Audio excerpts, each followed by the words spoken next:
Всем привет!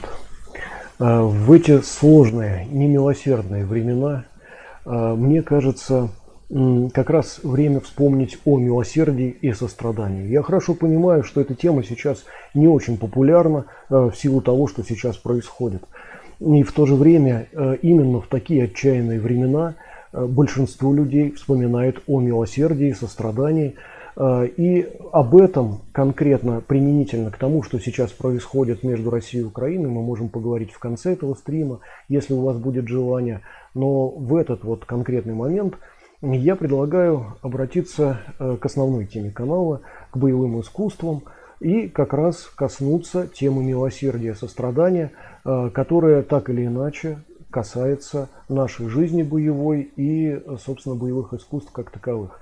Для тех, кто не понимает, что такое боевые искусства и какое отношение боевые искусства имеют к милосердию и состраданию, ну, братцы, даже не знаю, что сказать. Как раз именно эти качества являются базисом, как ни странно, боевых искусств. И почему это так, как раз мы сегодня и с вами поговорим. И вот первое, с чего хотелось бы начать, это с того, что в сущности традиционные боевые искусства, мы уже знаем, да, берут начало свое из Китая. Понятно, что там отдельные корни уходят куда-то в Индию, там, например, и так далее. Но одновременно с этим на самом деле формируются боевые искусства в Китае. И традиционные китайские боевые искусства являются вообще основой боевых искусств мировых как таковых. Богдан пишет: Станислав, добрый день, рад видеть тебя. Привет, Богдан, и я тебя рад видеть. И, значит, возвращаясь к этой теме, естественно, вполне в базе, в основе традиционных китайских боевых искусств лежат такие философско-религиозные течения, как чань-буддизм, даосизм и конфуцианство. Есть такая поговорка в Китае: три учения едины, и, собственно, это касается вот этих вот трех философско-религиозных таких направлений. Их язык не поворачивается назвать полностью религиозными, и невозможно их назвать просто философскими. Это одновременно и философия, и религия, и, что интересно, фактически все три эти течения базируются на таких понятиях, как милосердие и сострадание. Вот этому сейчас мы и посвятим, собственно, весь стрим, об этом будем разговаривать. Если вам есть что добавить по этому поводу, добавляйте, пожалуйста. И давайте мы стартуем. Да, и поскольку вот эти вот три учения лежат в основе боевых искусств, то, естественно, милосердие и сострадание так или иначе лежит в основе боевых искусств. И почему это так, вот мы сейчас будем убеждаться с вами. И первое, наверное, с чего хотелось бы стартовать, это с конфуцианства. Вот вообще, в принципе, в Китае, естественно, нет религиозной вражды. В этом смысле, наверное, Китай можно назвать одним из самых, наверное, толерантных, религиозно толерантных таких государств. И несмотря на то, что мы сегодня найдем какие-то противоречия между конфуцианством, чань-буддизмом и даосизмом, тем не менее эти религии не враждуют, легко уживаются даже в голове одного только человека, не говоря о вообще сообществе там китайском, скажем, да, ну и так далее. Вот об этом сейчас будем говорить. Итак, значит, сейчас конфуцианство в первую очередь. Для начала надо сказать, вот давайте я сначала просто короткую оценку самому Конфуцию дам. Это общеизвестная такая оценка, ее вы можете найти легко и в литературе, и в YouTube, например, да. Я ничего от себя в этом смысле не добавляю, но надо чуть-чуть коснуться все-таки личности Конфуция для того, чтобы продолжать вот эту вот нашу с вами беседу по поводу того, что Конфуций положил в основу какого-то сострадания или милосердия, например, в конфуцианстве. Значит, кратко. Во-первых, по каким-то историческим сведениям, дошедшим до нас, они могут быть не очень, конечно, как это сказать, не очень истинными, не очень верными, но, тем не менее, мы будем говорить о том, что до нас дошло. Значит, во-первых, речь идет о том, что Конфуций вообще был бойцом. Он был бойцом, воином, при этом занялся таким неблагодарным достаточно делом, как проповедь определенного рода добродетели. Почему определенного рода? Почему это не безотносительно? Вот мы сейчас обязательно этого коснемся. Вася Васин пишет: Минасан кончила, Станислав-сан. Доброго дня, Вася Васин. Так вот, значит, Конфуций по всем, ну, по многим источникам был воином, был бойцом. В какой-то момент он уходит на проповедь, и эта проповедь вообще-то оказалась обреченной полностью. При жизни Конфуция его учение не было принято вообще, и только после его смерти отдельные его ученики, которые все-таки остались при нем, почему остались, тоже скажу отдельно. Так вот, отдельные его ученики продолжают эту проповедь, и постепенно она завоевывает умы всего Китая, потом распространяется в прилежащие страны, в Японию, Корею, Вьетнам и так далее, и так далее.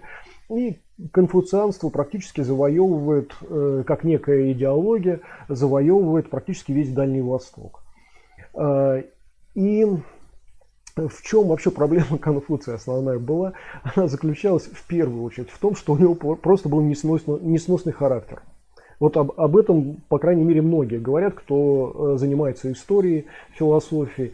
Есть такие сведения, что характер у него был достаточно неприятный, и ученики, которые с открытым сердцем обращались к нему, считали его своим учителем, очень скоро покидали его, не сходясь характерами.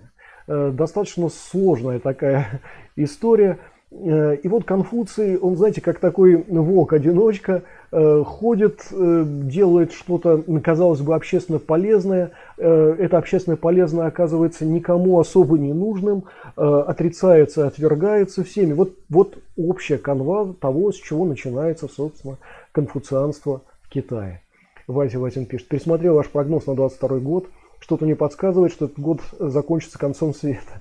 Может, у индейцев майя календарь заканчивается там, а мы все неправильно поняли. Нет, конечно, никакого конца света не будет, Вася Васин, но вот там я постарался кратенько описать действительно по-настоящему проблемный этот год. Если хотите, мы к концу этого стрима можем вернуться к этой теме, немножечко подробнее поговорить. Но в сущности я практически все сказал, только сглаживая некоторые углы, да, в стриме, на который вы ссылаетесь. Окей. Да, для тех, кто не посмотрел, для тех, кто не знаком с прогнозом на этот год, ну вот 2 числа, если не ошибаюсь, по-моему, 2 января этого года, 22, значит, был стрим, на котором вот был прогноз соответствующий. Кому интересно, перейдите, я, может быть, оставлю ссылочку внизу в описании к этому стриму. Продолжаем сейчас.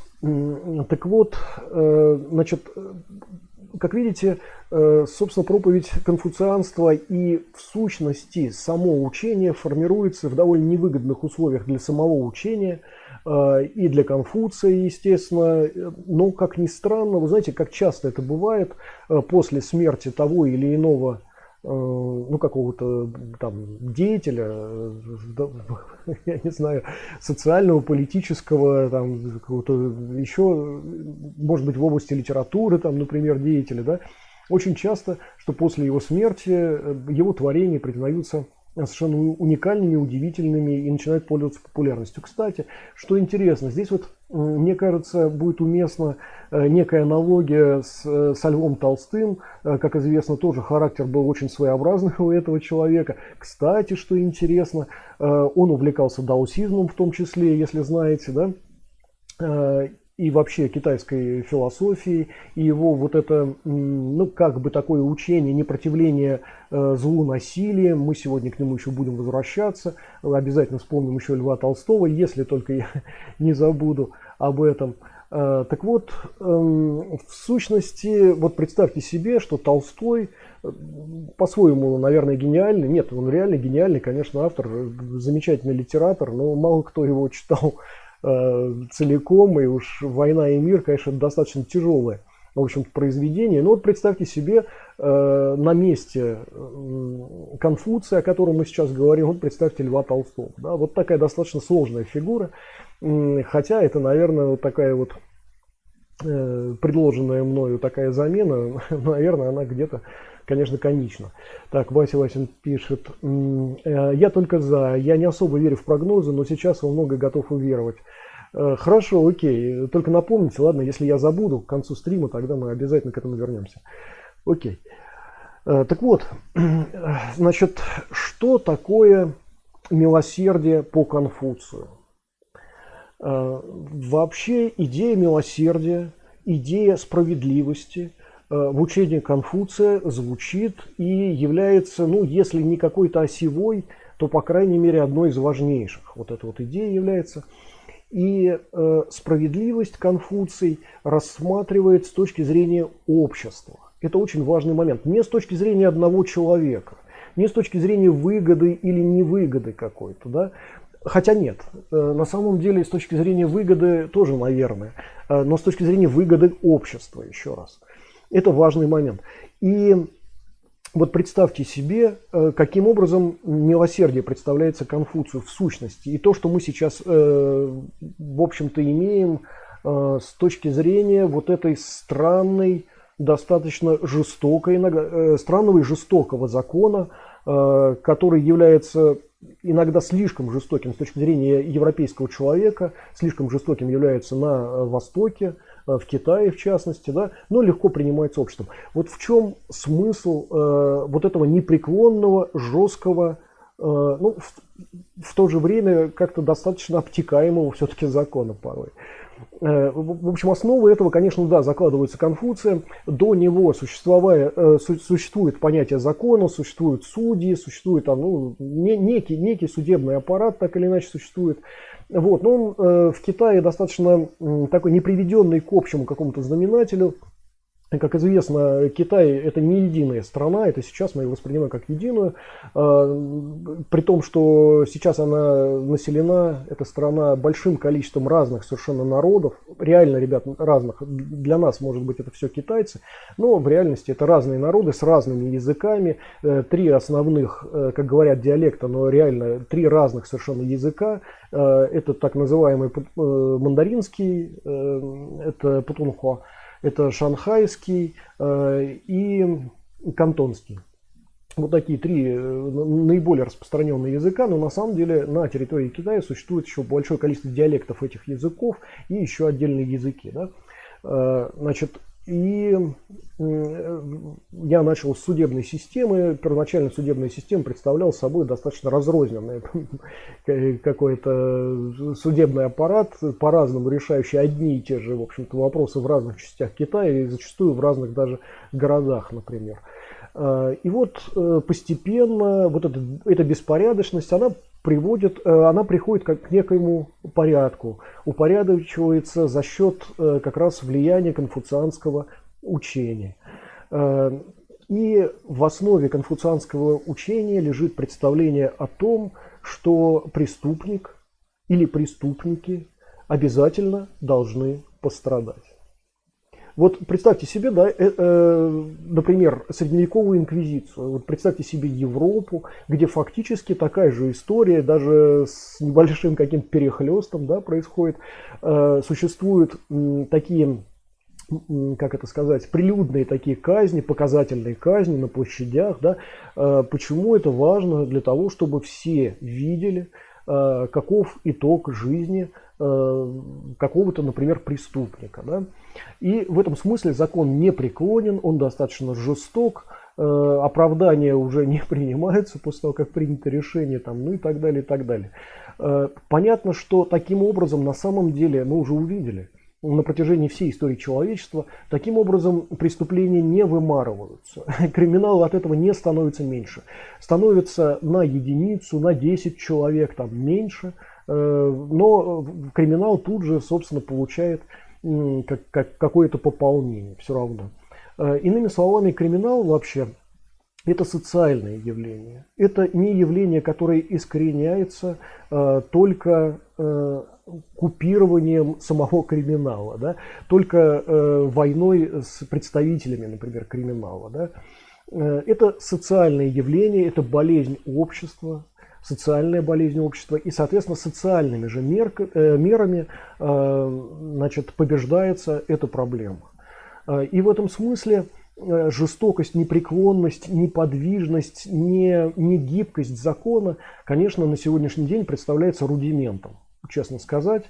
И в странах наиболее тоталитарных, наиболее жестких, наиболее отсталых и близких к феодализму закон вообще не преклонен чрезвычайно. Но еще раз напомню пословицу знаменитую, да, что как это вот непреклонность закона компенсируется необязательностью его исполнения. Да, общеизвестная такая история.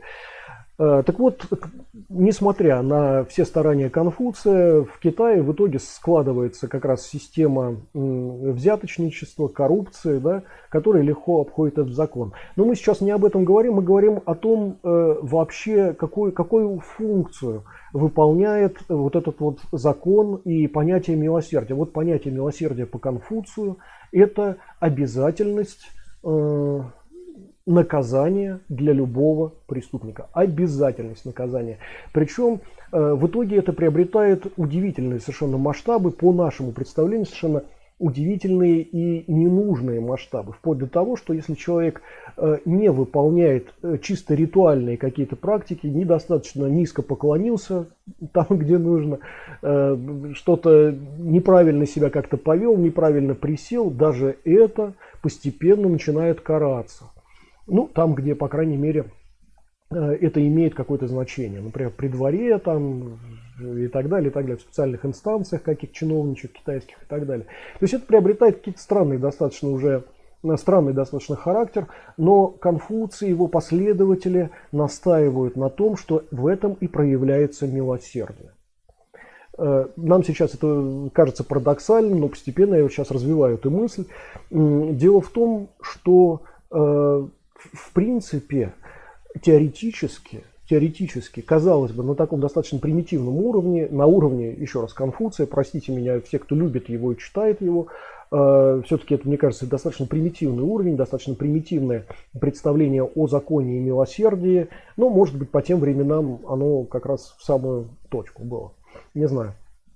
Так вот, вообще Конфуций считает, что значит, какая-то казнь прилюдная, показательная казнь обязательно должна учить людей тому, что, во-первых, преступления наказываются. Ну, правда, понятно, что не все преступления, не все преступники пострадают, но по возможности больше преступников с точки зрения Конфуция должно пострадать. И от этого, как он считает, выигрывает все сообщество людей. Вот такая простая достаточно мысль, что общество выигрывает от жестокости, от проявления некой жестокости, но эта жестокость по Конфуцию является милосердием по отношению к обществу. Да? Вот такая достаточно интересная и парадоксальная мысль проскальзывает у Конфуция, и впоследствии она, в общем-то, завоевывает колоссальную поддержку. Когда мы вспоминаем Японию с ее, на наш взгляд, не очень близкими нам представлениями опять о наказании, о возмездии, да, то мы наблюдаем при всем стремлении, казалось бы, к чему-то высокому и к прекрасному, да, мы наблюдаем кровищу и жестокость. Причем жестокость по отношению к себе, то есть когда там выполняется, например, сэппуку, то, что у нас чаще называется харакири, да, значит, мы к этому относимся как к чему-то такому традиционному, может быть, парадоксально странному, но как бы мы привыкли к тому, что ну вот у японцев есть такая причуда. Ребята, это не причуда, это наследие конфуцианского образа мыслей. Также точно, ну, без сэппуку, конечно, но такие же вещи, такие же мысли проникают, как я уже говорил, в прилежащие Китаю страны и в самом Китае. Значит, возмездие всегда является чем-то таким непреложно важным для сообщества. И когда происходят войны, когда Китай, например, воюет или завоевывает себе очередные какие-то земли, не дай бог, то казни являются вообще нормой. Значит, причем они тоже являются такими причудливо прилюдными, зачастую такими показательными тоже. И считается, что это учит общество, это наставляет его так или иначе. Одну секунду. Богдан пишет: Станислав, не по теме, но я думаю, после войны начнется большой спрос на боевое искусство, а это будет связано с тем, что люди будут хотеть быть защищенными, Что ты об этом думаешь? Не знаю, я не уверен, честно сказать. Знаете, как у Лао-цзы, например, в одном из джанов Дао-Дэ-Цзина написано, что после войны приходят голодные годы. Вот что он пишет, например, о войне. И на самом деле спрос на что-то боевое, мне кажется, после войны как раз угасает больше. Люди стремятся, хотят отдохнуть, они уже устали от этой темы. Ненависть, да, останется. В примитивных умах останется ненависть, ее останется очень много. И вот мы поговорим сегодня об этом, но, кстати, забегая несколько вперед, я уже сразу скажу, что ненависть съедает общество, съедает человека, уничтожает общество, возвращает его в темные века, возвращает его к примитивному образу мышления и так далее. И в частности, ну опять, если вам интересна тема, например, того, как болгарское сообщество относится к войне России в Украине сейчас, то, конечно, общество где-то разделяется. Ну, просто Болгария, знаете, она достаточно толерантная страна. Здесь живет очень много различных людей из разных стран мира. Это очень многонациональная страна, по-настоящему многонациональная. Вот. И отношение к украинцам, к русским всегда было одинаково позитивное, всегда.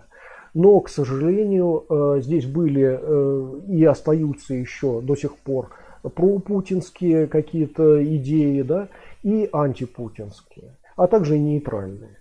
И вот, к сожалению, конечно, ну, где-то какие-то дискуссии вот на этот счет продолжаются. Правда, вот мне кажется, пропутинских каких-то идей остается все меньше. Люди как бы, ну, видят, что происходит. По-настоящему здесь, ну, как-то двух мнений, наверное, два мнения трудно представить разных.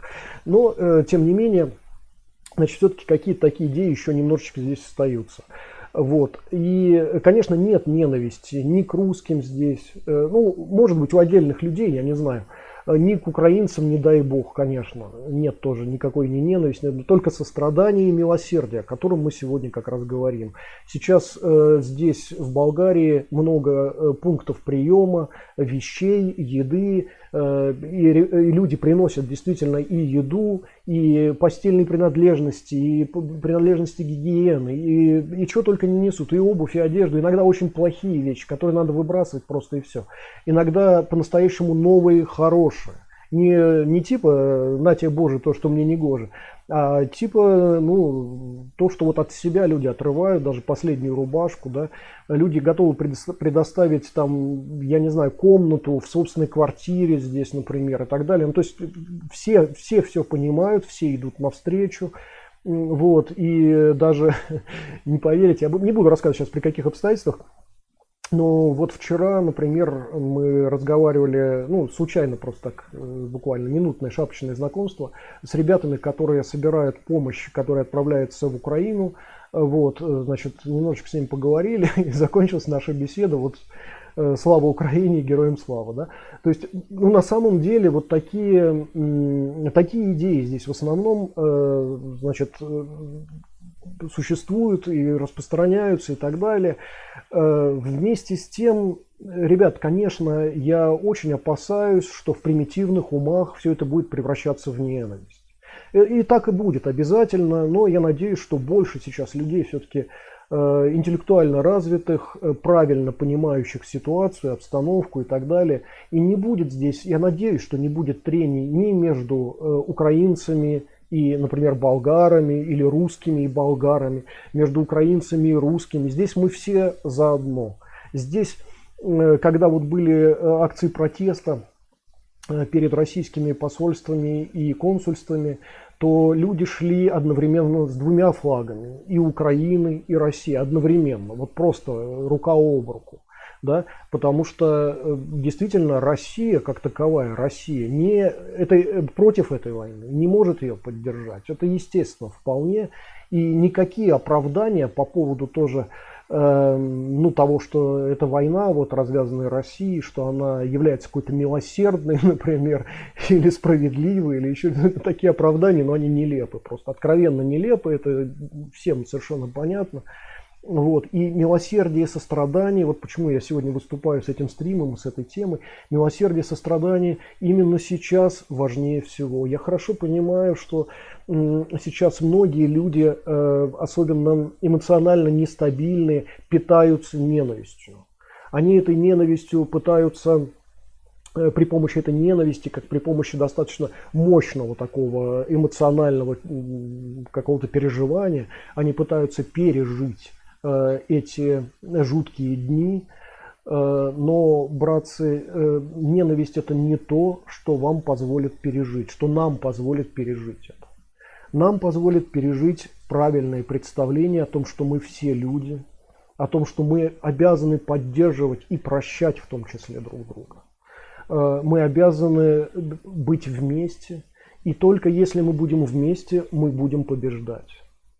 Общеизвестная фраза, которая уже стала идиомой, такая «разделяй и властвуй», да, это как раз то, что сейчас порой происходит. Когда нас разделяют, мы победить, ребят, не можем. Только когда мы будем братьями вместе, мы будем побеждать. Вот болгары это хорошо знают, они это хорошо знают по освобождению Болгарии от османского ига, где рука об руку люди разных народов, в том числе вот русские и болгары, вместе воевали против османского ига и победили, что важно. И вот только вместе мы сможем победить вот это вот безумие, а это означает, что мы должны любить друг друга, по-братски любить друг друга и поддерживать друг друга. И нет у нас другого пути. Если мы будем ненавидеть кого-то, даже ненавидеть собственных врагов, то, братцы, ну вот хотя бы возвращаясь к теме нашего стрима, вот, например, все знают отношения самураев к своим врагам, да? Оно уже там в кинематографе, там, конечно, уже перехлестывает через край, но уважение к врагу — это важная очень тема, например, для самурая. Враг, который недостоин уважения, он просто уничтожается и забывается, но враг, которого ты уважаешь, ты ему даже можешь сохранить жизнь. Вот представьте себе, прекрасный враг ваш, и жизнь его вы сохраняете, просто потому что он достойный человек. И достойный человек в этом смысле именно своими проявлениями, глубиной своей внутренней мотивации, глубиной своих душевных качеств и так далее. Да? Вот это как раз уважение к врагу в том числе, и милосердие опять, и значит, какое-то сострадание — это то, чем мы выживем, и то, чем мы победим. Только так это возможно. Нельзя ненавидеть и побеждать. Ненависть уничтожает ненавидящего. Мы вот сегодня еще будем раскрывать эту тему, мы будем об этом говорить еще. Богдан пишет: интересно, спасибо за ответ. И тебе спасибо, Богдан. Вован пишет: привет, Вов. Стас, привет. У нас популярность Путина только растет, увеличилась по статистике на 10%, жалеют жителей Донбасса, предоставляют им гуманитарную помощь, а ложь России вскроется. Почему никто до сих пор не жалел беженцев и жертв Донбасса? Вов, ну я хорошо понимаю, что пропаганда — это вообще великая сила, величайшая, и переоценить ее сложно, и мы хорошо помним геббельсовскую пропаганду, которая ввела в заблуждение целый народ, и когда этот народ был побежден с большим трудом Западом и Востоком, все как будто проснулись, и вот до сих пор Германия, немцы, ну и все народы, в принципе, которые живут на территории Германии, хорошо понимают ужас этой пропаганды. Именно с этой точки зрения не существует, с одной стороны, цензуры, да, в развитых странах, в отличие от тоталитарных, с другой стороны, пресекаются явно ну, какие-то идеи такого фашистского, нацистского какого-то характера и прочего подобного. Да? Такая вот история. Так, окей, давайте вернемся к теме стрима и немножечко сейчас продолжим. Значит, вот мы с вами немножечко сейчас чуть-чуть коснулись идеи сострадания, значит, с точки зрения Конфуция. Кстати, что интересно, для Конфуция справедливость, сострадание и милосердие – это практически одно и то же, как вы сейчас убедились. Да? На всякий случай хочется заметить, что обычное такое бытовое представление о справедливости – это представление о карме, которая наступает прямо сейчас, да? О наказании, которое, возможно, скорее постигает преступника. Да? Это считается в сущности справедливостью. Но на всякий случай еще раз напомню, например, кто-то из святых отцов, например, православной церкви сказал, что справедливости не существует в этом мире. Если бы она была, мы бы уже сейчас все оказались в аду. Да? И в этом смысле даже очень хорошо, что справедливости не существует. И в этом смысле, продолжая эту тему, я хочу сказать, что понятие справедливости – это чисто человеческое понятие, достаточно искусственное, которое в этом мире, в общем-то, пропускается. И это очень важный момент, потому что мы сейчас можем перейти постепенно к понятию справедливости по Лао Цзэ, к понятию справедливости в даосизме. И если помните, например, я буду сегодня на память так слегка цитировать Дао Дэ Цзин в переводе Ян Хиншуна, в частности, в одном из джанов Дао Дэ Цзин, в переводе Ян Хиншуна, там касается, Лао Цзэ идеи справедливости, он говорит, что Дэ появляется после утраты Дао. Там человеколюбие, например, появляется после утраты Д, справедливость после утраты человеколюбия, и так далее, и так далее. И вот понятие справедливости Лао Цзы сводит просто вот к минимуму. Там ниже справедливости буквально что-то сыновнее почтительности, ритуалы там, да, буквально уже появляются. То есть совершенно такие уже бессмысленные с точки зрения Лао Цзы вещи. Кстати, с точки зрения Конфуция эти вещи, как уже было сказано несколько ранее, эти вещи важны, да. Вот. А Лао Цзы, например, считает справедливость таким побочным тупиковым продуктом человеческой мысли. И в одном из джанов, таких достаточно пасторальных джанов Дао Дэ Цзина, в переводе Ян Хиншуна, например, возникает такая фраза, когда Лао Цзы там говорит о прежде небесных временах, о древности, в которой все следовали Дао, он говорит о том, что преступления тогда прощались. Вот представьте себе, только представьте себе картину мира, в которой преступления прощаются. Да, я понимаю, что многие сейчас подумают, что Лао Цзы там что-то преувеличил немножечко, да, что это какие-то утопические идеи нелепые, там, и что угодно можно еще по этому поводу подумать. Но самое главное, вот обратите внимание на противоположность концепции Конфуция и Лао Цзы. При этом эти концепции, они формируются примерно в одно и то же время. И фактически, как ни странно, противоречат друг другу, но при этом они прекрасно укладываются в головах, обе эти концепции прекрасно укладываются в головах людей и не вызывают противоречий. Вот почему? Потому что в первую очередь конфуцианская идея касается общества целиком. И в сущности, как уже было сказано выше, именно конфуцианские идеи завоевывают весь Дальний Восток и становятся основанием жизни общества. А Лао Цзы говорит о более высоких вещах. То есть фактически с его точки зрения, например, если бы можно было так сказать, с его точки зрения идея Конфуция о справедливости, милосердии, о какой-то добродетели, там, например, о сострадании, да, это концепция низкого общества. Это концепция общества, которое уже пало, которое уже пробило дно и для которой остается только кнут и пряник. С точки зрения Лао Цзы это все не нужно. И вот я сейчас вам приведу простой достаточно пример, и вы увидите, насколько Лао Цзы по-своему прав. Вот представьте себе, что некие заигравшиеся граждане, я не буду сейчас говорить фамилии, но я думаю, все понимают, да, о ком я сейчас говорю. Вот представьте себе, что люди, которые занимают высокое какое-то положение в обществе, такое нестряхиваемое совершенно положение и, значит, в положении узурпации власти, например, находится некой, или окружают того, кто узурпировал такую власть, да. И вот представьте себе, что в какой-то момент все-таки случилось некое чудо, и они оказались вне власти. И дальше каждый из нас, наверное, думает о том, что должна восторжествовать справедливость. Мы должны судить этих людей, мы их должны уничтожить, расстрелять и 200 раз повесить, а потом еще забить ногами, наверное, и палками. Да? А вот представьте себе другую историю. Только предположите, что эти люди теперь будут жить в собственной стране на самую маленькую пенсию или самую маленькую зарплату. И дай бог, чтобы эти люди прожили достаточно много лет. Пусть они проживут еще 10, 20 и 30 лет. Но вот в этой нищете, которую они сами создали в собственной стране. Представьте себе вот именно такое наказание за это преступление. Теперь, я надеюсь, вы понимаете, что Лао Цзы очень сильно прав. Михаил Леос пишет: привет, привет. Так вот, значит, с точки зрения Лао Цзы общество выигрывает совершенно по другим параметрам. Никогда оно наказывает тех, кто провинился, и тем более жестоко наказывает. Да?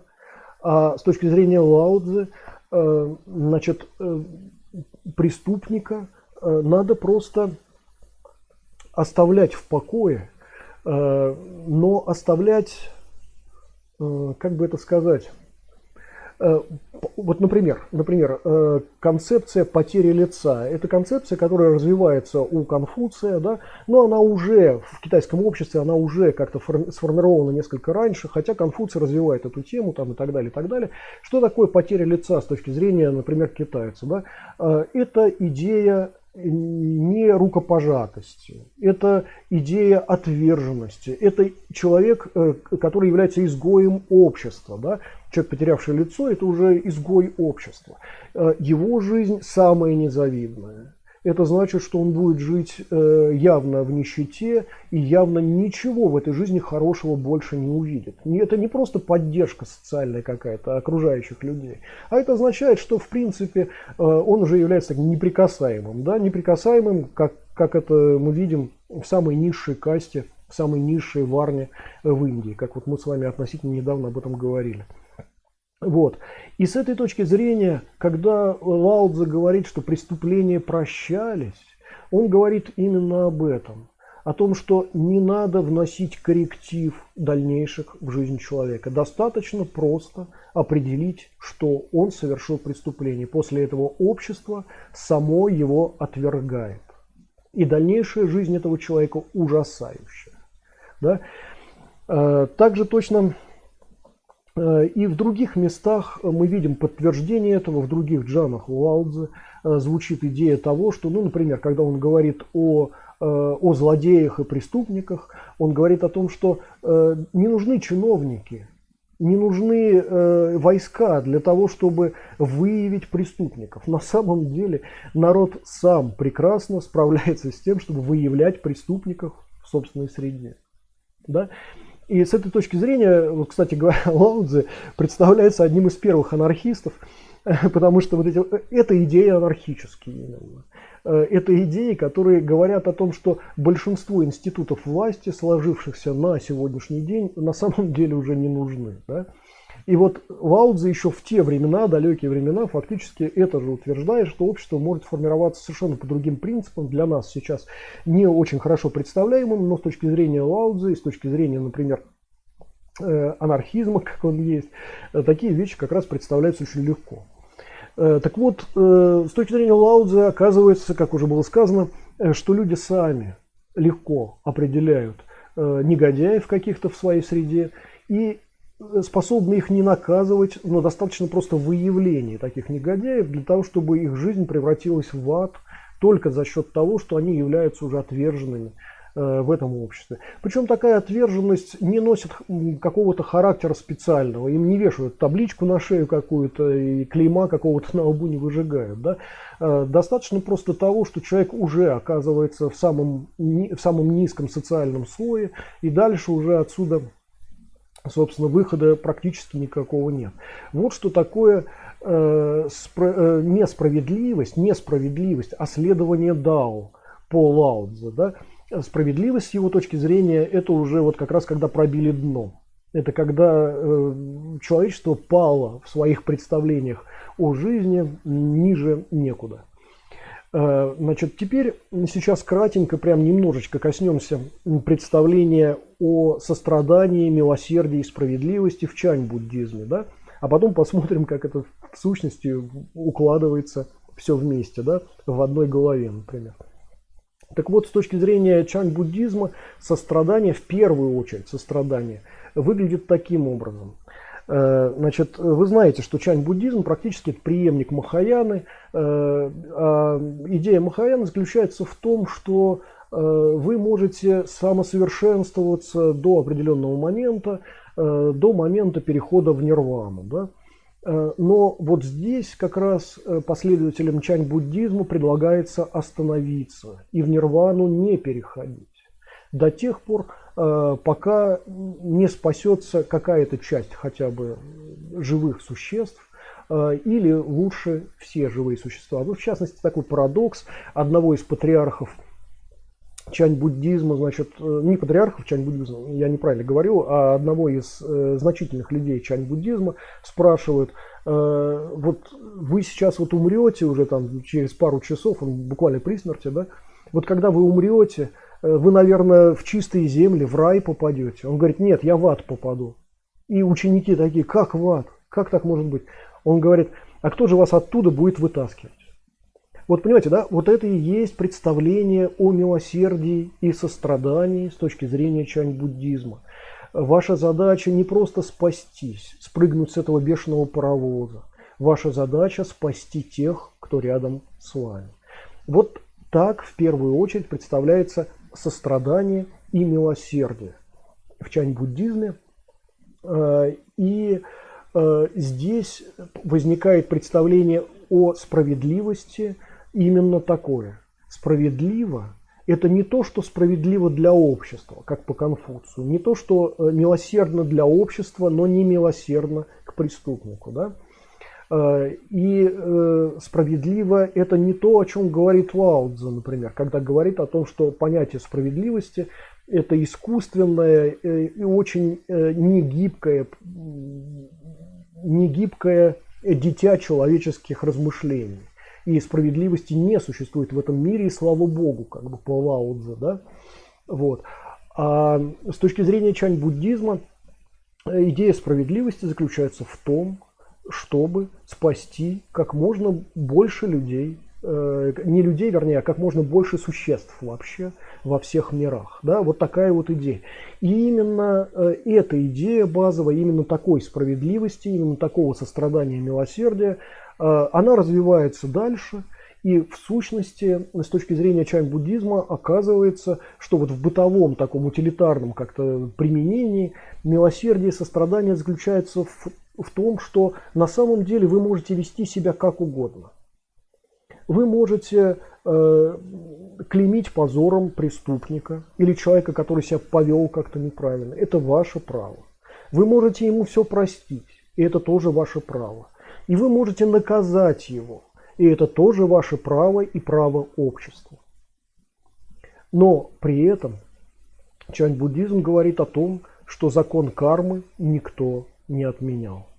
Если закон кармы у Лао Цзы звучит несколько по-другому, и Лао Цзы считает, что, ну как он говорит, у Дао нет родственников и нет, как это сказать, нет фаворитов, да, и что Дао всегда поддерживает добрых людей. Вот так Лао Цзы, например, пишет, да, но он не говорит ничего о плохих людях. Он просто говорит, что когда человек уходит от Дао, он погибает раньше времени. Когда не соблюдает Дао, да, он погибает раньше времени, и это все, о чем говорит Лао Цзэ. Да. У него нет представления о карме как таковой. Вот в чань-буддизме представление о карме – это важный достаточно момент. И даже когда вы справедливо наказываете виновника какого-то, да, вы берете на себя как раз тяжесть кармы. И, например, с точки зрения чань-буддизма, еще раз, если человек убивает, то ему предстоит быть убитым. Если человек ворует, он лишится своего. Кстати, Лао Цзэ тоже об этом пишет. Если человек кого-то обижает, он обязательно будет обижаемым. Это и есть закон кармы. И в этом смысле, когда буддист, чань-буддист, например, принимает какое-то решение о том, что будет милосердно, о том, что будет справедливо, о том, что будет сострадательно, да, он помнит о том, что закон кармы непреклонен. И что если он поступит жестоко, то эта жестокость никуда не уйдет из этого мира. И если я кого-то сейчас накажу, то завтра накажут меня. Неважно, в этой жизни или в следующей, там, не имеет значения. Но в любом случае зло таким образом не исчерпывается из этого мира. И с точки зрения буддизма оказывается, что зло исчерпывается только состраданием и милосердием. Что интересно, эта позиция не является пацифистской позицией. Да? Вот мы знаем, что, например, с определенной точки зрения верхом сострадания, милосердия и справедливости на Западе является такое явление пацифизма, что ли. Да? Так вот, буддийское представление о справедливости, милосердии и сострадании – это не пацифизм. Вернее, иногда принимает именно такие формы пацифизма, в том числе, например, соблюдение ахимсы, непричинение вреда, например, живым существам, есть такое понятие, да, ахимса. Вот, именно по этой причине буддисты, которые так вот четко идут по срединному пути, поэтому они являются вегетарианцами, они не едят живых существ, да, например, с одной стороны. С другой стороны, это не пацифизм в буквальном смысле, и когда буддийское сообщество какое-то воюет, оно может вполне воевать, как мы это видим на примере различных стран, на примере, например, Таиланда того же. Когда-то государство Сиам активно достаточно воевало, правда, воевало, это были не захватнические войны, на всякий случай напомню, а оборонительные войны. И они были очень успешны. То есть в этом смысле буддизм по-разному решает вопрос войны и мира. И если, например, тибетские буддисты не смогли оказать, кстати, пытались, вообще-то говоря, оказывать сопротивление Китаю при захвате Тибета, да, вот аннексия Тибета такая вот была, если помните. Так вот, но это носило такой достаточно слабый характер, и ламаизм на сегодняшний день мы, наверное, больше соотносим как раз с каким-то представлением о пацифизме. То вот когда мы говорим о государстве Сиам, я еще раз напомню, Таиланд имеет в качестве государственной религии именно буддизм. Так вот, значит, это не мешало Сиаму воевать. Да? И еще раз, вот здесь мы подходим к очень важной теме, к тому, что чань-буддизм рассматривает понятие справедливости, милосердия, сострадания как решение, которое принимается каждым человеком отдельно. Если Конфуций говорит о том, что есть некий свод правил, который вот я сам придумал, Конфуций в смысле придумал, да, и давайте мы все будем следовать этому своду правил, а кто не будет следовать, тому башку оторвем, то, значит, Лао Цзы, например, говорит, что нет такого свода правил, но есть четкое представление, просто наблюдаемое в этой жизни, и это представление соответствует тому, что такое милосердие с точки зрения Дао, например, да, и как бы этот свод правил диктуется самой жизнью с точки зрения Лао Цзы. То с позиции чань-буддизма ни того, ни другого нет. На самом деле каждый в каждую секунду времени сам принимает решение по поводу сострадания, милосердия и справедливости. Так же, как и отдельные сообщества и общество в целом может принимать то или другое решение. Вот сейчас отдельно еще по этому поводу поговорим. Дмитрий Лей пишет: Вован, скорее бы ложь о России вскрылась, чтобы вы там наконец-то узнали, где вы живете и что натворили и творите. Дмитрий, я вас очень прошу, особенно в контексте того, о чем мы сегодня говорим, а мы сегодня говорим о сострадании и милосердии, я очень прошу, пожалуйста, сдержите эти эмоции. Я понимаю, что это очень жесткие эмоции, вот ненависть некая и стремление к справедливости какой-то и так далее, но я вас прошу, пожалуйста, сдержите это в себе, сдержите и лучше всего уничтожьте это в себе. Ненависть – это то, что развязало эту войну. Ненависть – это то, что поддерживает в каком-то незначительной части человеческого сообщества поддерживают идею о справедливости, казалось бы, этой войны. Не уподобляйтесь тем, кто развязал эту войну. Не ненавидьте людей. И вот мы сейчас постепенно как раз и подходим к этой важной теме, к тому, что, как уже было сказано в начале этого стрима, даосизм, конфуцианство и буддизм – это то, что легло в основу боевых искусств. И, казалось бы, с нашей точки зрения европейской, парадоксально совершенно говорить о сострадании и при этом сражаться.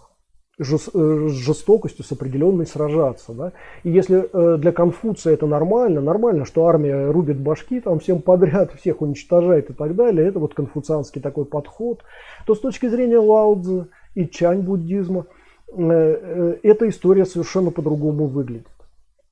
Когда, например, сражается человек, который достаточно глубоко находится внутри идей чань-буддизма или даосизма, он убивает в себе ненависть. Как пишет в одном из джанов Лао Цзы, когда он говорит о том, как ведется война, настоящая война должна вестись, с его точки зрения, без ненависти, без эмоциональных вот этих всплесков. Он говорит о том, что настоящий хороший воин ведет войну, потому что его к этому вынудили. Вот о чем он говорит.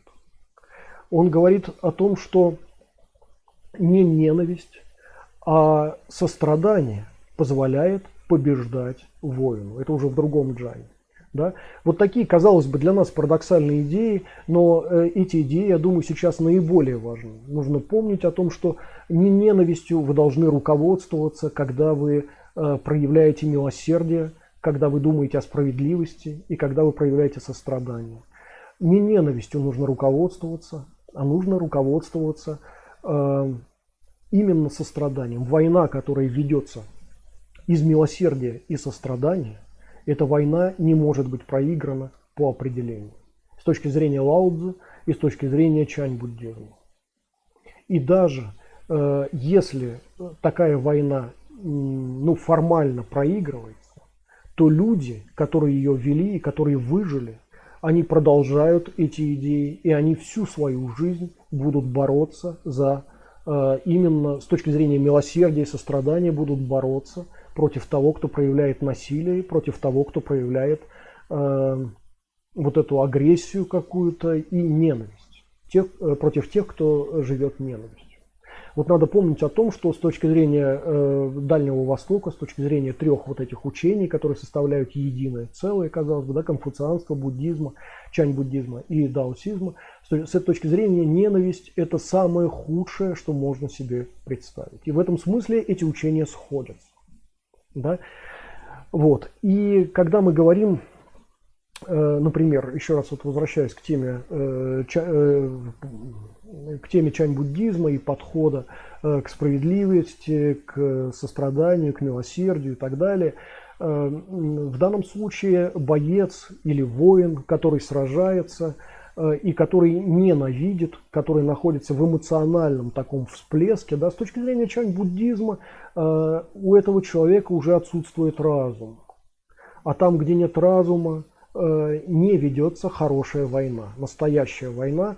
Если помните, Сунь Цзы говорил, война – искусство обмана, а для обмана нужно иметь холодную голову.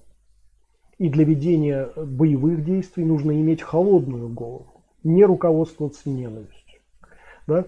И с этой точки зрения, вот опять с позиции чань-буддизма оказывается, что человек с холодной головой, человек, который не эмоционально нестабилен, человек, который понимает, что он делает.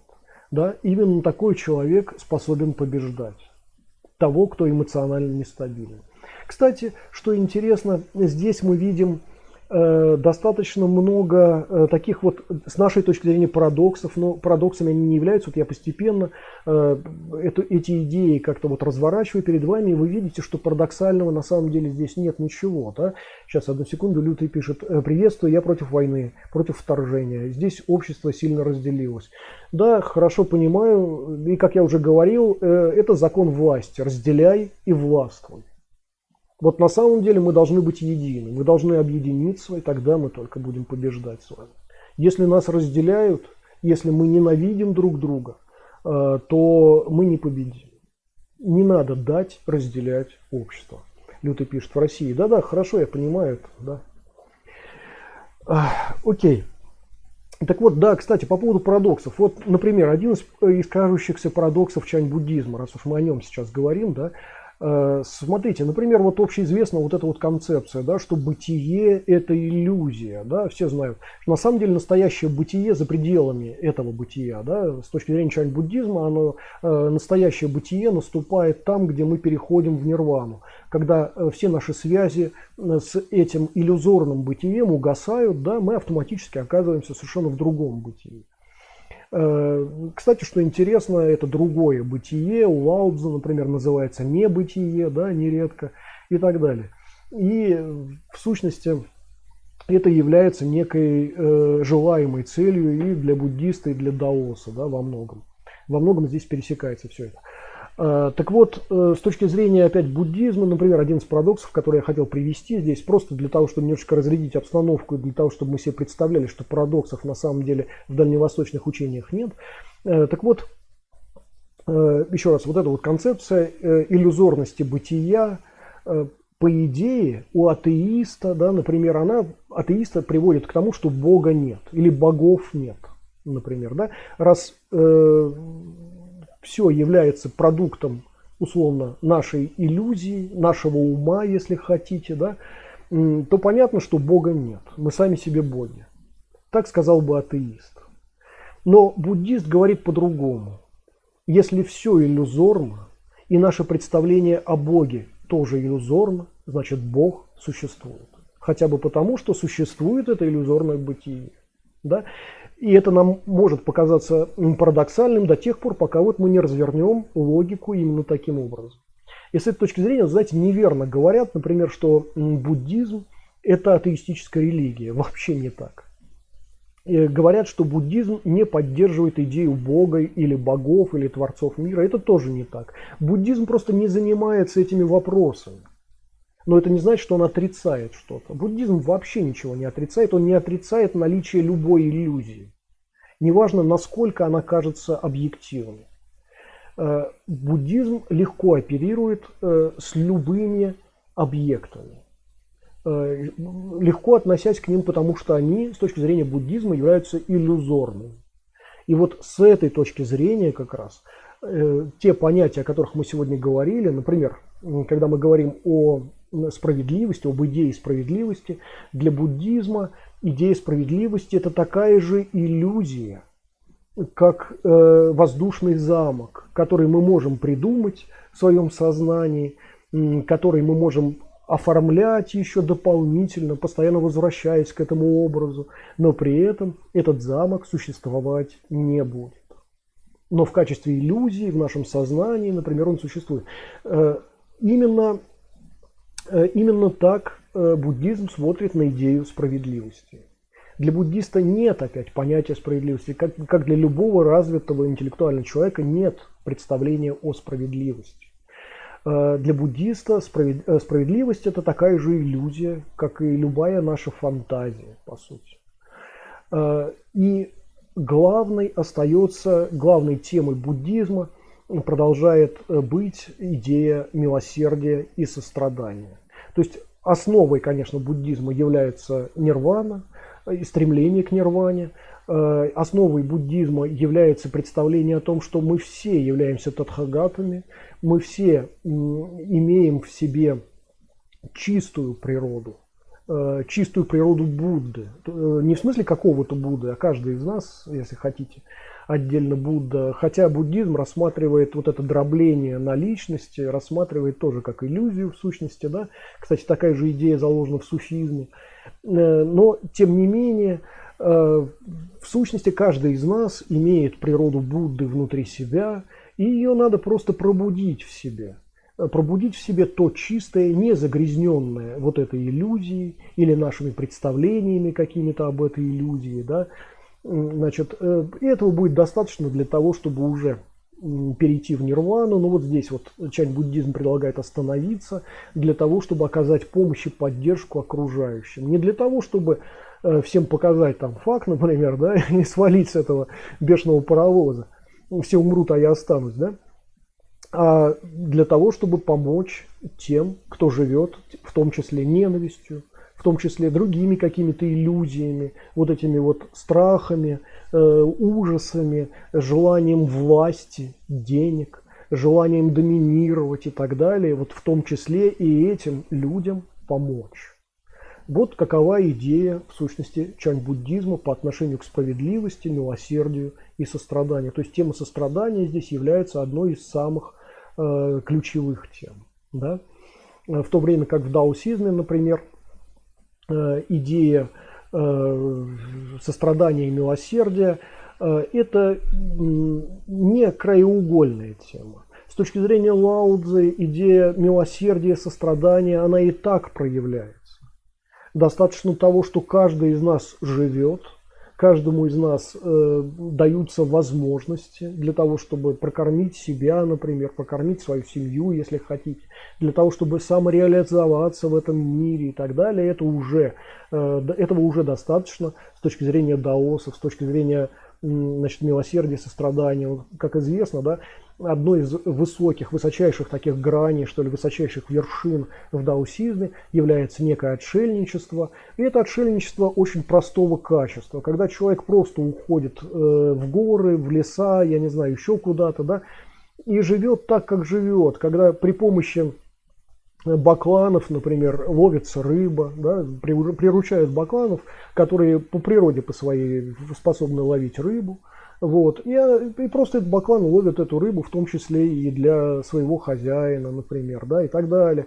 Вот эта вот идея самореализации в том или ином качестве, она вот является основной. И именно поэтому идея сострадания с точки зрения Лао Цзы, она и так реализуется в этом мире. Она не реализуется так, как в буддизме, с точки зрения кармы, с точки зрения четкого представления, четкого закона. Ты убил, тебя убьют. Ты своровал, ты лишишься своего, ну и так далее, и так далее. Ты обидел, тебя обидят, там, например, да, с точки зрения вот буддизма именно так это все работает. С точки зрения Лао Цзы это работает вообще не так. Но это не имеет значения, просто дао на самом деле так или иначе проявит свое отношение по отношению к тому или иному человеку, к тому или иному поступку. И если вчера вы наступили человеку на ногу, а завтра вам не наступили на ногу, а упал на голову кирпич, то для Лао Цзы это вполне сошлось, например. Да? Хотя, казалось бы, карма тут отработала несколько по-разному. Да? Ну, вот такая вот история.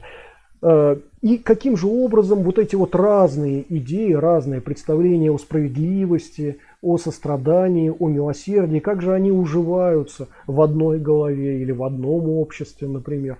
Да очень просто. На самом деле каждая из этих идей нашла, как бы это сказать, нашла свою аудиторию. Конфуций и идеи Конфуция реализуются на государственном уровне. Это не является идеей добродетели для одного человека. Нет, конечно, отчасти это так. Но если, например, чань-буддизм говорит о том, что целью существования человека является нирвана, например, да, если Лао Цзы, например, или даосизм говорит о том, что окончательной целью, я имею в виду не промежуточными целями, а окончательной целью является слияние с дао, там, например, да, то в конфуцианстве нет представления об окончательном, об окончательной цели существования человека. В этом смысле это достаточно приземленные идеи. И Лао Цзы по-своему прав, когда он считает, что идеи конфуцианского толка или близкие к ним, это когда уже человечество пробило дно и находится на очень низком уровне своего развития. Да? И тем не менее, именно на государственном уровне конфуцианские идеи завоевывают себе место. И каждый человек формально, исключительно формально, должен следовать конфуцианским идеям. Да? Но при этом формальность остается формальностью. Внутри себя человек может быть одновременно и буддистом, и даосом. И одно другому не мешает. Так же, как в современной Японии вы можете быть и синтоистом, и буддистом, например, да, ну и так далее, и так далее. Одно другому не мешает. Буддизм вообще ничему не противоречит, по каким причинам я уже говорил несколько раньше, да. Значит, даосизм тоже в этом смысле достаточно толерантен ко всему, к любым идеям фактически. И для даосизма в сущности реальностью и правильностью обладает то, что работает. Да? Вплоть до того, что, ну, например, если по каким-то причинам что-то начинает срабатывать, да, то это является вполне даосской идеей. Да? Вот, например, помните вот эту вот историю, когда в сталинские времена значит, воры на своей груди значит, татуировку такую помещали, размещали татуировку со Сталиным, надеясь на то, что их не будут расстреливать на крайнях, да? Надеясь на то, что вот эта татуировка защитит их от расстрела, да, никто не будет стрелять в образ Сталина. Ну, кстати, это не так было, конечно, и стреляли не только в грудь, мы знаем, и в голову, и в затылок, вот, и, в общем, это не сильно помогало, но, тем не менее, вот такая вот вера, как бы, в это была, такое суеверие, что ли, да. Вот что интересно, что с точки зрения даосизма это примерно так работает, не на уровне вот такого безумного какого-то суеверия, но в том числе и таким образом. В частности, известная такая история, когда значит, происходит некая достаточно серьезная авария там, в Китае, вот, и много людей погибает в этой аварии, но, как ни странно, человек, у которого в грузовике там был портретик Мао Цзэдуна, да, значит, этот человек не пострадал вообще. То есть он тоже участвовал в этой аварии, но он не пострадал. После этого что делается? Люди, проезжающие по этой дороге, начинают просто вешать у себя портретик Мао Цзэдуна там, в машине где-то там, или располагать его, да, надеясь на то, что это работает. Это работает, значит, это реальность. Вот что такое, значит, как это работает в даосизме, например, это один из принципов. Причем этот принцип не распространяется на другие места, да, на всякий случай. То есть это касается конкретной дороги. Вот на этой дороге Мао Цзэдун с точки зрения там, китайцев, например, спасает от аварий. Все. Это хорошо. Но на другой дороге, в другом месте, там уже будет другая история. Кстати, что интересно, это достаточно близко к такому протодаосизму, как синтоизм уже, ну, современный синтоизм там из протодаосизма такого вырос. Там примерно такая же история. Вера в духов, в богов различных и так далее. То есть есть духи конкретных мест. Да, это не значит, что их власть распространяется на другие места. Но вот в этом месте это именно так работает, да, например. Вот. И когда мы вот опять говорим, возвращаясь к теме вот о сострадании, милосердии и так далее, да, опять для даоса эти понятия могут работать здесь так, а там по-другому. Вот это очень важно, и вот эта вот гибкость, она позволяет в дальнейшем выживать вообще Китаю и китайскому обществу, выживать. И когда дважды манжурская династия завоевывает трон китайский, это не значит, что Китай на этом прекращается. Нет, Китай просто проглатывает эти манжурские династии и совершенно спокойно дальше продолжает свое существование. Да? Так же, как в свое время он проглотил и Мао Цзэдуна, и коммунистическую партию, и это не мешает людям там быть все равно буддистами, даосами и конфуцианцами одновременно. Вот такая интересная вещь, которая, казалось бы, нам могла показаться парадоксальной. Но главное, я сейчас вот постепенно снова подвожу к тому, что вот этот базис справедливости, милосердия и сострадания, это базис, который тоже лежит в основе боевых искусств, традиционных китайских, например. Хотя бы потому, что опять в основе, в такой теоретической основе опять боевых искусств лежат вот даосизм, чань-буддизм и конфуцианство. И в данном случае вот как раз конфуцианская идея того, что справедливость это и есть милосердие, да, эта идея скорее армейская. Это идея для низких людей, для людей от сахи, которых вот в армию забрили, и они являются пушечным мясом всего лишь, да, ну и так далее, и так далее. Идея народная, она несколько другая, она или даосская, или буддийская. И мы знаем, что именно в даосских и буддийских сообществах формируется боевое искусство, выковывается боевое искусство, трансформируется и развивается. Да?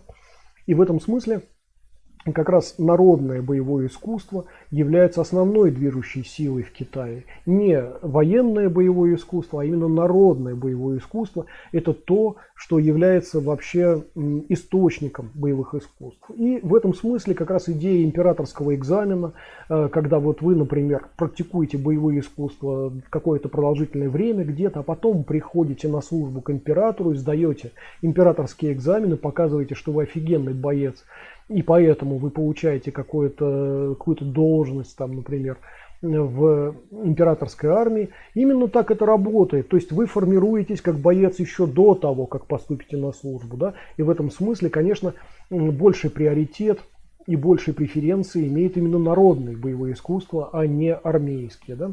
Сейчас, одну секунду, Богдан Лебедь пишет: день добрый, Станислав, вам доброго дня, рад вас видеть, всем доброго дня. Ну, у нас, вы знаете, оно уже не один день, не доброе и не веселое. Война, да, к сожалению, и все развитое сообщество мировое поддерживает только одну сторону, да, Украину, которая отстаивает свою независимость и демократию. Да. Это совершенно понятно, к этому даже не стоит снова и снова возвращаться. Всем понятно, что происходит, и всем понятно, на какой стороне, в общем, мировое сообщество, по крайней мере, находится. А то, что какое-то количество заблуждающихся, искренне заблуждающихся людей, это, кстати, знаете, это фраза Бориса Гремячкова, да, искренне заблуждающиеся люди, у него была такая фраза.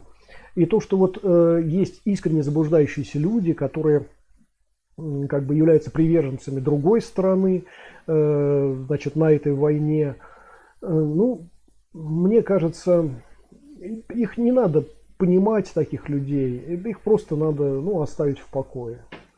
Дело в том, что любое заблуждение в этом мире приводит к фейлу самого заблуждающегося. И мы это уже хорошо видим на примере того, что сейчас происходит с Россией, на санкциях, на обрушении рубля, на падении очередного уровня жизни и так далее. Ну, все понимают, что происходит. Да? Этого достаточно уже. И вот с точки зрения милосердия, сострадания и того, о чем мы говорим сейчас, да, именно так это работает. С точки зрения вот конфуцианства было бы всех расстрелять, кто против, да?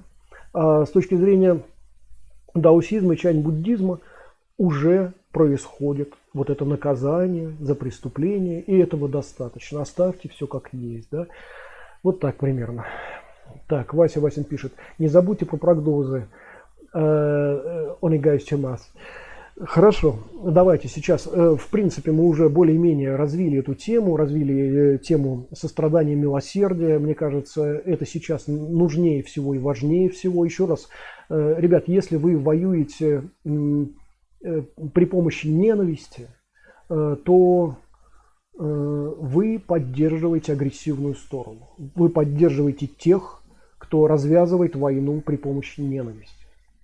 Не становитесь подобными им. Не становитесь на их место. Это не то, что ведет к миру. Это не то, что является справедливостью, не то, что является милосердием. Воюйте из сострадания и милосердия. Воюйте за то, что вам дорого, а не против тех, кого вы ненавидите. Вот это очень важно. Это разные вещи. И это приводит к разным результатам. Одно приходит к фейлу, другое к победе. Это мое мнение, не только мое. Теперь по поводу... Да, одну секундочку. Богдан Лебедь пишет: по поводу татуировок Сталина и Ленина. Татуировки не совсем оберег. Она означает противник власти. Видел вживую на спине у одного Сталин, Ленин, а между ними сатана с рогами и крыльями. Да, в том числе и такая трактовка была, но в первую очередь, ну согласитесь, многие татуировались именно ради того, чтобы, значит, как-то себя обезопасить. Дело в том, что татуировки с сатаной и с чертями, вообще-то говоря, это такие форшмачные вообще-то татуировки, да? Не каждый их сделает, не дай бог, как говорится, в зону попасть с такой татуировкой. Богдан пишет: о значении татуировок помню. Прапорщик в армии давал книгу для служебного пользования. Татуировки, их значение, спецлитература для частей ВВ. Окей, окей.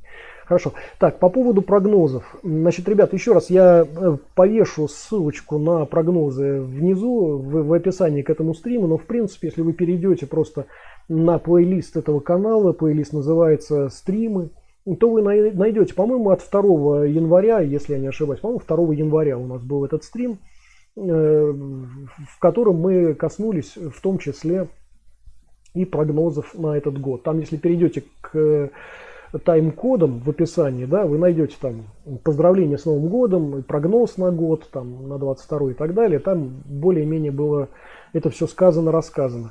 Давайте я сейчас повторю немного, о чем там шла речь. Богдан Левик пишет, соглашусь с вами. Спасибо большое. Спасибо.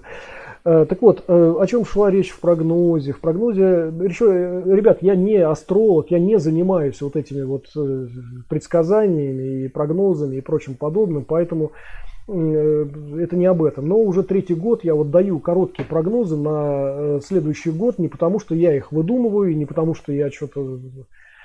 А просто есть такие особенные чекпоинты в дальневосточном представлении о мире, в дальневосточном, ну, в китайском конкретно мировоззрении, да, которые все равно работают. Будем мы в них верить или не будем, да, но они не работают, конечно, на уровне, там, знаете, кто родился в год кролика, тем, значит, вот это и вот это. Не-не-не, это вот не на этом уровне вообще работает. Так, Богдан Левич пишет, ну про татуировки, ага. Значит, это не на таком уровне работает. Это попса, которые вот в журналах там публикуют, это все смешные вещи. Но по поводу отдельных каких-то вещей, ну, в частности, по отношению к 2022 году, да, если вот помните, на 2021 год у нас был совершенно другой прогноз, и на 2020, я думаю, вы видели, как это реально работает и работало, то вот на 2022 год, до начала войны, до того, как вот это вот все безумие началось еще, да, я говорил о том, что этот год черного тигра, не голубого тигра какого-то, не синего, это год черного тигра, год зверя из бездны, год, при котором все самое худшее просыпается, где тонко, там и рвется, любое натяжение, напряжение будет сломлено. Это год, при котором такие криминальные вещи, бандформирование, вот такие узурпаторские какие-то вещи просыпаются, да. Это год бессмысленной и беспощадной ненависти, бессмысленной и беспощадной жестокости. Вот почему я и говорю, держитесь подальше от жестокости и ненависти, особенно в этом году, потому что кончится это плохо для вас. Вообще этот год очень своеобразный. С одной стороны, он символизируется, да, тигром. Тигр в китайском мировоззрении – это бессмысленная и беспощадная жестокость. В маджонге, например, это 6 монетами такими, он символизируется, вот такая кость с 6 монетами, вообще называется тигром. Она, как правило, при построении прогнозов как раз, она считается еще и отражением некоего молодого, сильного, крепкого организма, некоего молодого человека такого, да, вот, но...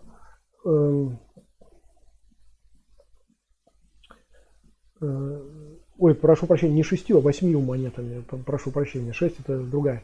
Ошибся сейчас, заговорился немножко. Вот. Но в сущности эта кость, она соответствует северу, она соответствует зиме, она соответствует всему самому худшему.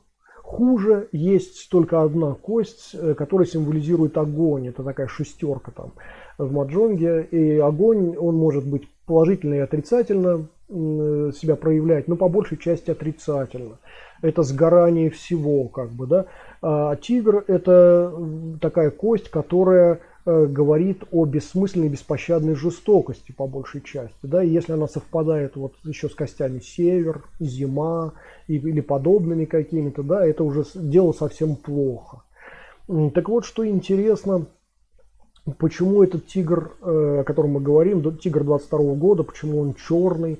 Это имеет отношение к триграмме вода. Цвет воды в мировоззрении китайском черный. Это мутная вода. Это вода, на которую вы не можете опереться, вы не можете ходить по ней. Вы не можете даже видеть, что внутри нее. Вот что такое триграмма вода, вот это. И этот цвет черный. Он говорит о неожиданности. Как и произошло в этом году, я и говорил об этом. Это будет неожиданно. Это будет как из засады выпрыгнувший тигр. И речь идет о том, что тигр скрывается в некой тени тоже, в некой тени, и никто его не может, вернее, вы можете его увидеть, определить его, да, но пока он не бросился, он не представляет, кажется, что он не представляет никакой угрозы. И наоборот, вот эта вот триграмма вода, черный цвет, говорит о том, что это тоже способ уйти от этого тигра. Для того, чтобы победить тигра, вы должны или сами быть тигром, или должны оказаться в тени, там, где тигр вас не видит. Это то, что мы сейчас и наблюдаем в этом году. Да? Кому-то приходится скрываться и убегать, да, спасаться, а кому-то приходится серьезно воевать. Но это, кстати говоря, вот в данном случае черный тигр, если хотите, мог бы символизироваться и психопатическим складом душевно больного человека. Для того, чтобы каким-то образом вести диалог с психопатом, вы должны быть более последовательны и организованы, чем сумасшедший психопат. Это общеизвестно. Это вот как раз и отражено в этом годе, в том, что для того, чтобы как-то конкурировать с тигром, чтобы его побеждать, вы должны быть сами тигром. Да? Вот такая вот история. И я говорил о том, что этот год не когда все валится, не когда все как домино просто валится. Нет. Я говорил о том, что этот год подобен тому, как вы бросаете камень в водоем, но волны идут по всему водоему. Вот это мы и наблюдаем. Мы видим локальную войну, да, но она затронула весь мир. Весь мир и все люди, все человечество сейчас видит, что происходит, наблюдает это, участвует в этом. Вы знаете, что Украине сейчас оказывают любую помощь, и самые разные страны, даже самые неожиданные, казалось бы, страны, да, и отовсюду, вот если мы говорим о Болгарии, например, то каждый день отсюда отправляются и перевязочные средства, и оружие в том числе, и помощь гуманитарная, и очень много людей откликнулось с тем, чтобы встречают на границе людей и везут куда-то. Многие отели, ребята, которые зарабатывают деньги вообще обычно, многие отели сейчас предоставляют жилье беженцам из Украины, например, да, и, как я уже говорил, люди несут и еду, и одежду, и игрушки детям, там, и обувь, и что угодно, да.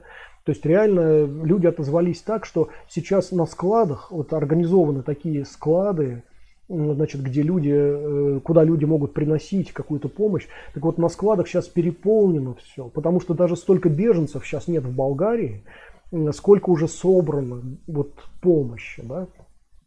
Вот как это примерно работает, да.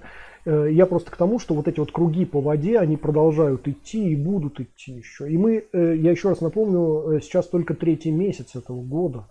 Мы только-только начали этот год, и он будет продолжаться. И на самом деле он проявил себя еще до того, как наступил китайский Новый год, да, ну вот это восточный, по восточному календарю.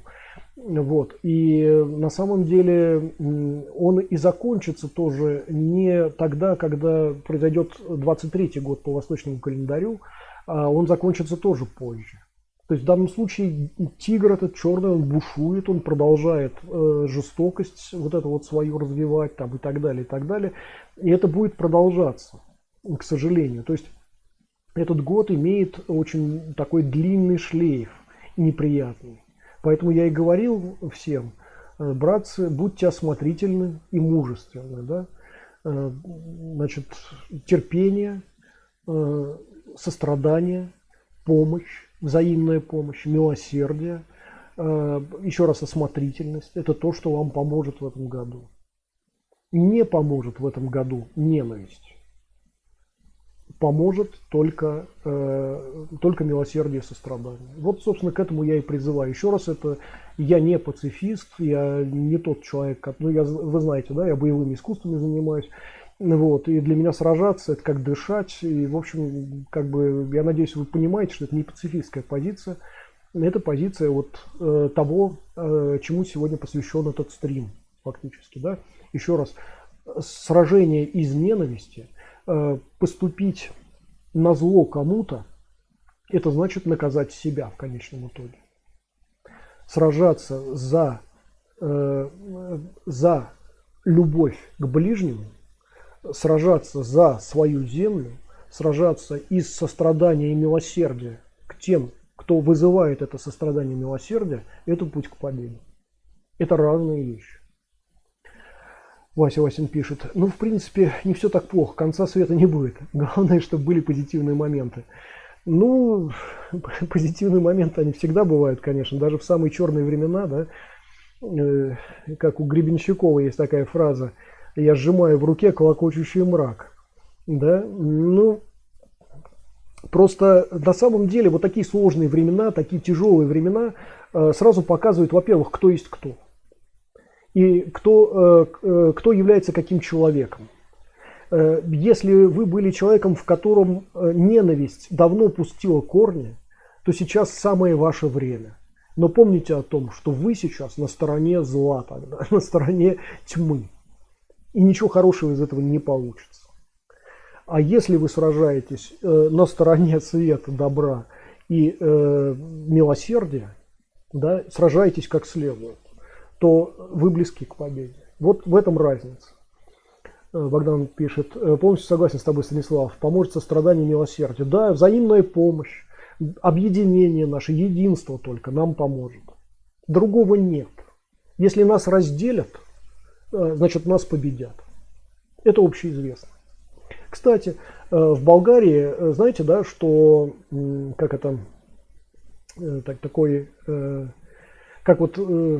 речевка такая, или на народном собрании, короче говоря, на парламенте Болгарии, такой девиз Болгарии, «Соединението прави силата». Сила – это результат объединения. Вот что такое. Вот это лозунг Болгарии. Пока мы едины, мы непобедимы. Да? Помните это? Но пасаран, да? Вот, ребят, не разрушайте единство. Будьте всегда едины. Помните о том, что, знаете, как в российской пропаганде, да, бандеровцы там в Украине, да? Вот помните о том, что не каждый украинец бандеровец, а если и так, то ничего страшного. Помните о том, что не каждый русский путинец, а если и так, то тоже бог с ними, ничего страшного. Не дайте разделить нас. Будьте всегда едины. Вот это самое главное. Кстати, те, кто попадут сюда, на территорию Болгарии, я думаю, это оценят.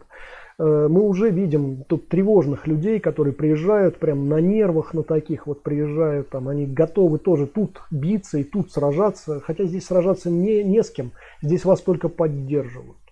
Я надеюсь, что скоро эти люди оттают здесь. Так вот, Болгария – это страна, в которой милосердие, сострадание, единство – это наиболее важные ценности, наиболее важные. И здесь не надо, тем более не надо разделяться. Здесь, если вы окажетесь здесь, в Болгарии, ребят, сразу ищите единство. Ищите того, что вас объединяет с Болгарией и болгарами. А здесь вы найдете очень много такого. Вы найдете много поддержки, вы найдете много сострадания, сочувствия, если необходимо, помощи любой и так далее. Вот именно поэтому Болгария и выживает. Именно этим она живет и будет жить, я надеюсь. Так. Вася Васин пишет, раз и следующий год не будет радужным, то тогда вся надежда на 24-й. Следующий год будет немножечко получше. Ребят, я сейчас боюсь, честно говоря, прогнозировать опять. Я не хочу здесь выглядеть астрологом, тем более. Да? Следующий год будет просто немножко получше, чем этот. Он не будет офигенным. но он будет немножко получше. Следующий год, ну давайте я кратко прям скажу на 23-й год. 23-й год это, знаете, год пасхальных яиц, да, которые кому-то повезет найти, а кому-то нет. 23-й год это год затаенной ненависти и мести. Не очень хороший год. Но это уже не год тигра черного, да? Ну вот если кратко, это такая история. И в 23-м году, как и в этом году, выживет тот, кто не живет ненавистью. Кто живет ненавистью, того этот год и следующий год будет уничтожать. Ну вот так примерно, если кратко. Так, Вася Васин пишет: проявляю сострадание, милосердие, однако апатия все равно со мной. Ну это уже свойство характера скорее, правда? Лютый пишет: думаю, разделение уже неизбежно. Огромный круг моего общения за войну. Я шокирован, честно говоря. Я тоже шокирован, ребят. У меня есть знакомые, которые поддерживают эту войну. У меня есть родственники, которые поддерживают эту войну. У меня есть люди, которые вот являются искренне заблуждающимися людьми, которые обмануты пропагандой просто. Но, ребят, это время пройдет. Все тайное становится явным. Ложь рано или поздно, как пыль, отряхивается. И настоящее проступает. У всех, всем придет прозрение. Все это увидят все равно. Все увидят, что война, ну, прежде всего, вот смотрите, люди, которые там в России, например, выступают за эту войну, да, они не понимают, что война это очень дорого. Это очень дорого. И они платят за эту войну своими зарплатами, пенсиями, социальными гарантиями и свободами. Вот сейчас пройдет немного времени, все это оценят. Все поймут, что лучше бы войны этой не было. Потому что те, кто поддерживает эту войну, они в первую очередь и пострадают от нее. В первую очередь. Очень скоро. Так что это все отойдет. Вся эта мишура, вся эта иллюзия тоже отойдет. И, в общем-то, всем все равно все будет понятно. Это, знаете, как ночью. Ночью все кошки серы, да? Но наступает утро, наступает день. И оказывается, что мы видим так много всего, что мы не видели в этой тьме. Да? Но утро все равно наступает, ребят. Все равно наступает. Окей. Братцы, большое спасибо за то, что вы поддержали наш канал на этом стриме. Не забываем подписываться, делиться, ставить лайки, писать комментарии, жать колокольчик, чтобы ничего не пропустить. Переходить по ссылкам внизу и на плейлисты нашего канала. Поддерживать этот канал, если можно. Если, так сказать, вы проявляете какой-то интерес к этому и можете это сделать. И вы уже знаете, что с последнего стрима прошло, по крайней мере, несколько дней. Наш канал был в таком режиме молчания, в режиме тишины. Ну, потому что мне хотелось, чтобы больше людей видели те каналы, которые посвящены политике, те каналы, которые освещают эту войну в режиме реального времени и так далее. Вот в первую очередь. Я не хотел, в том числе там, своим, пусть маленьким каналом, нашим этим маленьким каналом, отвлекать общественность, пусть даже немножко, но отвлекать общественность от этих важных вещей, которые сейчас происходят на наших глазах. Вот. С этим стримом я вышел, и я не знаю, стоит ли выходить снова в режим постоянной работы канала. Я, ребят, не уверен. Посмотрим, хорошо. Но, по крайней мере, в ближайшие там, пару дней, наверное, еще я сохраню этот режим молчания, скорее всего, да. Петр пишет: всем мира и добра, и вам тоже. Как у вас сейчас, Петр? Скажите, пожалуйста, если можно, кратко хотя бы сообщите, как дела там, что происходит. В прошлый стрим вы написали слегка, и спасибо вам большое за это сообщение. К сожалению, уже стрим закончился, и тогда только я увидел ваш комментарий, там вы написали.